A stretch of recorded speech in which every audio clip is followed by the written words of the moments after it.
નમસ્કાર મિત્રો, સસલું એટલે દુનિયાનું સૌથી શાંત અને ક્યુટ પ્રાણી એટલે રેબિટ, રાઈટ ને? અને રેબિટને કોને રમાડવાનું મન ના થાય? આપણને સૌને રેબિટ રમાડવાનું મન તો ઘણું જ થતું હોય છે.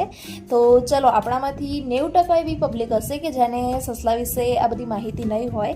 જેમ કે અત્યારે અમારી લક્ષુ સરસ મજાના પગ લાંબા કરીને સૂતી છે, કેમ કે આપણે માનીએ છીએ કે સસલું સૌથી ડરપોક પ્રાણી હોય છે. હા, સાચી વાત છે, સસલું સૌથી ડરપોક પ્રાણી હોય છે.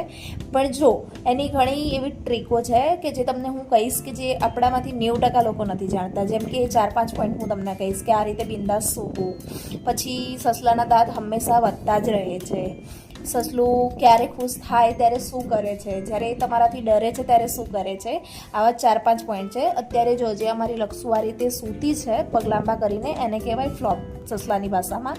જેથી એ તમારા ઉપર પૂરેપૂરો ટ્રસ્ટ કરે છે, એટલા માટે એ હેપી પેટ્સ કરીને અત્યારે એ રીતના પોઝમાં સૂતી છે અને આરામ કરી રહી છે.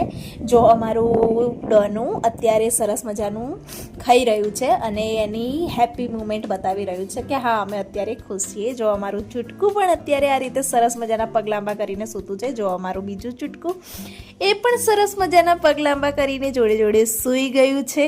જ્યારે આ રીતે સૂવે ત્યારે તમારા પેટ્સ, તમારું રેબિટ તમારું બની તમારા ઉપર 100% વિશ્વાસ કરે છે, એ જતાવે છે. બીજી વસ્તુ એ હોય છે કે ઉનાળામાં બનીઝની કેર બહુ જ રીતે કરવી પડે છે, કેમ કે એમને ગરમી જલ્દી લાગી જાય છે.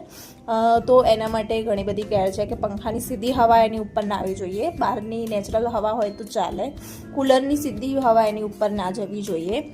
યા તો તમે પાણીની બોટલમાં બરફ જમાવીને એ લોકોને ટેમ્પરેચર મેન્ટેન રાખવા માટે મૂકી શકો છો. જો અત્યારે અમારા બચ્ચાઓ ફરી જમવા લાગ્યા છે.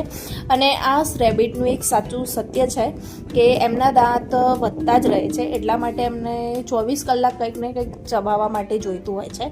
એટલે ખાસ કરીને રેબિટનો મુખ્ય ડાયટ જે છે એ અલ્ફાલ્ફા હે, ટીમોથી હે, મતલબ કે ઘાસ હોય છે. તો જો તમે તમારા બચ્ચાઓને આ રીતે સરસ મજાનું ઘાસ આપશો તો એ હેલ્ધી લાઈફ જીવી શકશે. જો અમારું ડોનું અને ચૂટકું અત્યારે ખાવાનું ખાઈ રહ્યા છે. અમારું આ ચૂટકું મસ્ત આરામ કરી રહ્યું છે, લક્ષુ પણ આરામ કરી રહી છે. લક્ષુ વિચારે છે કે મમ્મા શું બોલબોલ કરે છે, હે ને લક્ષુ? અને અમારા બે બચ્ચાઓ અહીંયા સૂતા છે, જોજો અને ડોનું. જોજો અને સિમ્બો. અમારું ડોનું તો ખાવાનામાં બિઝી છે, અત્યારે એ ખાઈ રહ્યું છે. તો આવી જ વાતો જો તમે પણ જાણવા માંગતા હોય તો જલ્દીથી મારી ચેનલને સબસ્ક્રાઈબ કરી દેજો, જેથી તમને ફર્સ્ટ આવા રેબિટના ક્યુટ વિડીયો તમારા જલ્દીથી તમને જોવા મળી જાય. અને હા, હજુ શરૂઆત કરી છે વિડીયોની, તો તમારા બધા સપોર્ટ જરૂરથી કરી દેજો.